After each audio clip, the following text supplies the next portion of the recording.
What's up everyone and welcome back to my channel. So today I am doing a super exciting video that I have been hinting at for a very long time in previous videos, and that is finally my 1 month-ish. At this point it's about 1.5 months, but it's my 1 month review slash thoughts on this camera that I picked up in January, and that is the X-Pro2.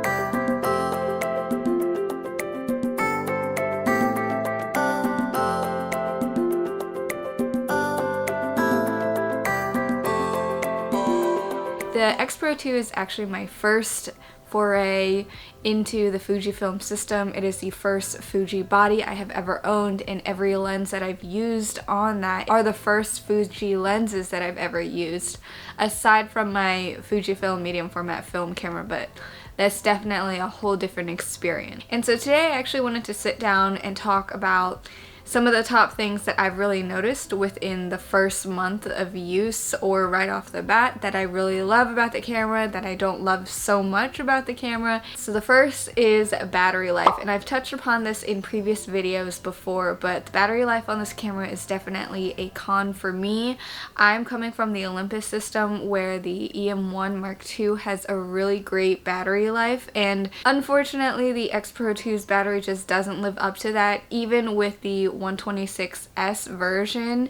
It's really not a big deal for me to be carrying around a secondary battery, but it is definitely just a little bit of an unfortunate thing in case I don't have a second backup battery with me, or it's not charged, or for whatever reason I just don't have access to it. So the second thing that I want to bring up is the exposure triangle dials. This is something that really drew me to Fujifilm in general, and that's why a lot of the research in terms of which camera I wanted to go with were only limited to bodies that had the dials on them. I love these dials and having everything there, because going from shooting film and having you set your ISO really easily on the dial, you adjust your aperture on the lens, you adjust your shutter speed on a dial, or like my Olympus OM10 is actually aperture priority, so I don't need to adjust the shutter speed. And that's something that I really wanted after learning how to shoot film and adjusting all of the settings and going back to my Olympus camera. There are like dials that you can program for certain things, so it's not that bad, but like I have to go into the menu to change the ISO. Having it all on the body itself is a game changer for me. Now, there are some people who have actually disliked this feature because the fact that it's external, it makes it really easy to kind of knock around and move the dials when it's in your bag or while you're pulling it out of your bag. If you're used to adjusting all your settings before each shot, this is totally not a big deal at all. I personally prefer it because I'm already in the mindset of, okay, I need to check my settings, and so it's nice that it's all there. And most of the time, the setting will stay the same, so it's really not a big deal for me to adjust it at all. So the third thing that I will bring up is no IBIS, or in-body image stabilization. So this is a huge perk that I had on my Olympus system, and well, still have because I still use it, but I didn't really realize how much of an impact it would be in some of my photos. For the most part, I like to shoot pretty wide open because a lot of the times when I'm shooting, honestly, it's of my dog, so I get some of that portrait looking bokeh. But another thing that does in general is allows me to have a faster shutter speed so that there is less camera shake. And so that's where IBIS is going to play a huge part in, is when you have a little bit of camera shake, IBIS will help significantly with that. And there are definitely plenty of photos I've noticed the little bit of blur from camera shake. That being said, I have definitely gotten my mind to kind of register, okay, is this shutter speed too slow for me shooting handheld where it's gonna be blurry? And with that, it helps like limiting myself to certain shutter speeds. And then another thing is that I've been utilizing my tripod a lot more in general for like long exposure, but also it helps with low light situations if I'm out taking photos and I need a little bit of a longer shutter speed that my hands are just too shaky for. Alright, so the next is the size and the weight, and this is one of the things that I love about the camera, but at the same time it can be both a pro and a con. So obviously with the pro, It's having a smaller, lighter, everyday carry camera is such a game changer for me. I love it, and I think part of it is not so much the fact that it's smaller or lighter, because in reality it's actually very, very similar to my Olympus, but I think the style of it is what makes it really feel like an everyday carry, and so that's what I really love about it. But on the opposite side, because of the smaller and lighter weight of the camera body, having the larger XF lenses on it definitely feels like very lopsided and uneven. Hasn't been a big deal for me because I don't own like the 50 to 140. I did a whole video on this, but because I don't own huge lenses, it's really not a big deal, but it's definitely something that I think about when I am looking into lenses. The fifth is the easy menu and way to change settings. This is definitely a really nice pro for me, and this is kind of outside just the exposure triangle dials, but your Q menu, super easy to go into, select like pre-built film simulations, but then even within each of those I can actually adjust them on the fly. It's super easy. I appreciate that for sure. And with the X-Pro2, another thing that I really like is the fact that you still have so many of your traditional buttons that's been there. You have the D-pad, you have like the joystick, which a lot of the newer Fuji cameras, or even some of the older ones I've seen, have like one, the other. I think the XE4 doesn't even have any of them. So having all of the buttons is something that I really, really love. I don't want the minimal look because I want everything like one click away. Number 6, I think, is the Diopter, which is basically like supposed to help adjust in terms of people with different eyesights, I think, and that's for the viewfinder. Someone did comment on one of my videos about this being adjusted and changed really easy when you're taking it out of a bag. This is something that I've noticed does happen a few times depending on the bag that I'm taking it out of. But with the viewfinder, if you kind of look into it and notice that it's blurry, like almost like you have bad eyesight and can't see from far away, it's probably because the diopter got changed. You just have to adjust it real quick. So again, not really a big deal, but definitely an additional step in the process of getting to take your photo. So number 7 is the image quality. This is a combination of the body and the lens. It's probably mostly the lens, but I did want to mention it regardless because there are a few specs that I really like about the X-Pro2 that make it have really good image quality.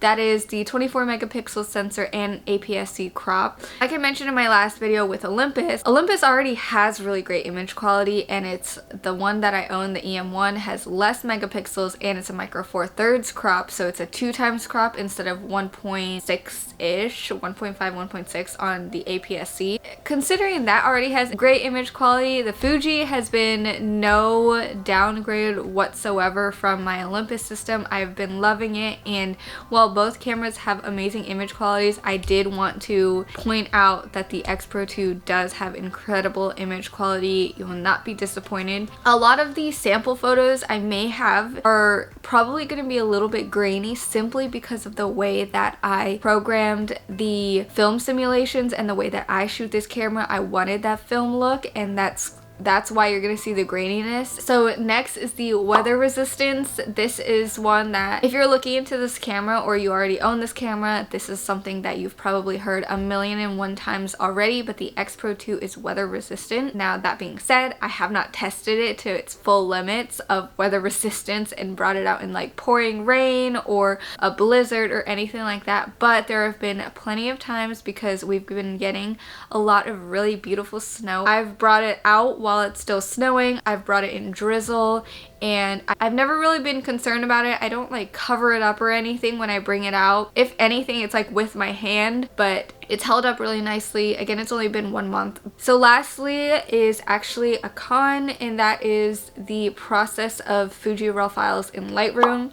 Now, I haven't actually tried to use Fuji RAW files in Lightroom simply because, again, I shoot this camera mostly for its JPEGs and using the film simulations. So really, most of the editing that I do is super light. That being said, this is something that I did want to bring up because it wasn't something that I knew before I bought the X-Pro2, because no one really talked about it. But Fuji RAW files have like a specific process that you need to kind of do at the beginning in Lightroom to be able to edit it. And I'm gonna post a screenshot of the person's comment who commented on my videos about it, so I really appreciate this comment because I will be referring to it when I shoot RAW files on the X-Pro2 in the future. That's something to keep note of. I've heard that Capture One handles them really nicely, but if you are someone who already pays for Lightroom like I do, this is something to keep note of. On the other side of that, I've heard that as long as you are aware of this, it's really a pretty simple process to kind of accommodate it. And so the last thing I wanted to actually end off with was the biggest pro of all, and simply the fact that this camera has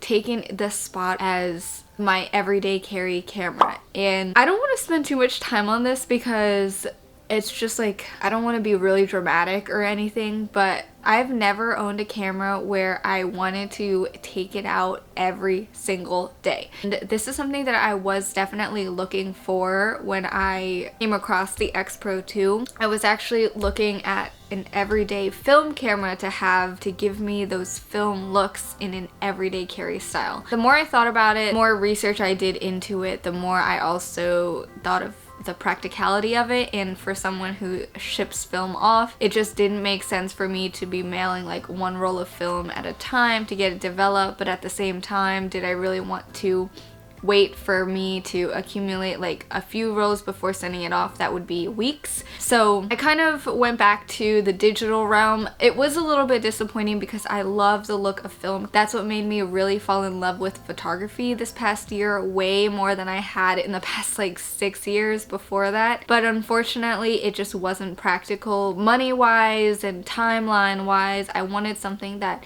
I could shoot and just have that picture right away. And so when I came across the X-Pro2, this was something that was definitely an investment for me because as outdated as it is, it's definitely the most I've ever spent on a piece of camera gear in my entire 6 years of photography. So I was nervous about this camera, but I fell head over heels in love with this camera that I turned my purse into a camera bag. Like, I have a little padded camera insert in there where my Fujifilm X-Pro2 with a 35mm f2 lens fits so perfectly, and I carry it with me everywhere. It comes with me every time I leave the house pretty much, and if I don't bring it out of the front door, it's because I'm gonna be like 100 feet away, and if I need to come back and get it, I can. But because of the fact that I've been carrying it everywhere, I found myself taking photos almost every day, and I don't mean like an iPhone photo because I did that anyways,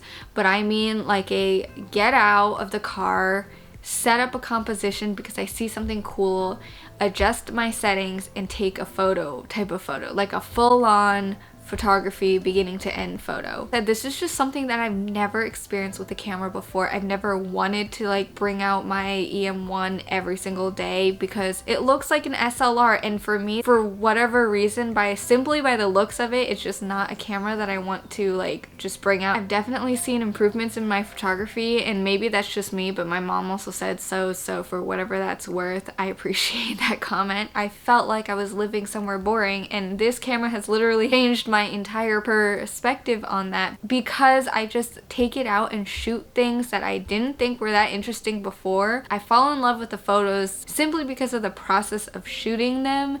All I can say after 1 month is there's definitely pros and cons to this camera. It's not perfect, and people love raving about it without talking about some of the downfalls of the camera. But that being said, the camera itself has been incredible to my personal photography journey. And if you're looking into the X-Pro2, and honestly, if my shooting style seems similar to yours, then I would definitely recommend this camera because it is a game changer for me. But that is all I've got for you guys today.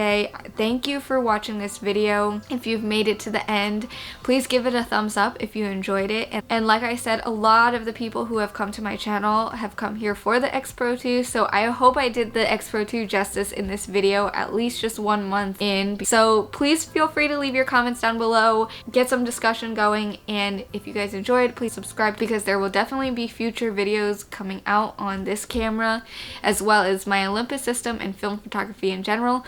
So if that's something you're interested in, hit the subscribe button down below, and I will see you all in my next video. Bye!